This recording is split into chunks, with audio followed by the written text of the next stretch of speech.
தமிழுறவுகள் அனைவருக்கும் வணக்கம். மக்கள் கொடுத்த மனுக்களை ஆற்றில் வீசிய திராவிட மாடல் ஆட்சியாளர்கள், இந்த தலைப்பில் தான் இந்த காணொலி நம்ம பேச இருக்கோம்.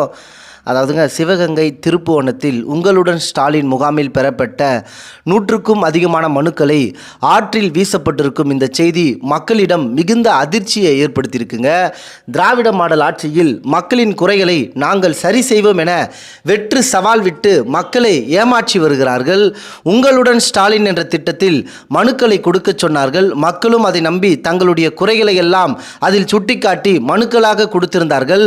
மக்களை அவமதிக்க வேண்டும் என்ற எண்ணத்தில் அந்த மனுக்களை இந்த திராவிட மாடல் ஆட்சியாளர்கள் ஆற்றில் வீசியுள்ளார்கள். இந்த செயல் சமூக வலைதளத்தில் பலரால் கண்டிக்கப்பட்டு வருகிறது.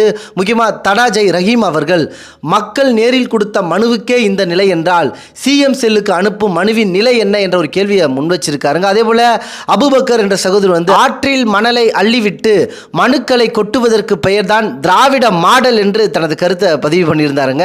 தங்களின் குறைகளாக எண்ணி மக்கள் கொடுத்த மனுக்களை ஆற்றில் வீசி எறிந்திருக்கும் திராவிட மாடல் ஆட்சியாளர்களின் செயல்பாடுகளை நீங்க எப்படி பார்க்குறீங்கன்றத உங்களுடைய கருத்துக்களை தெரியப்படுத்துங்க. நன்றி, வணக்கம்.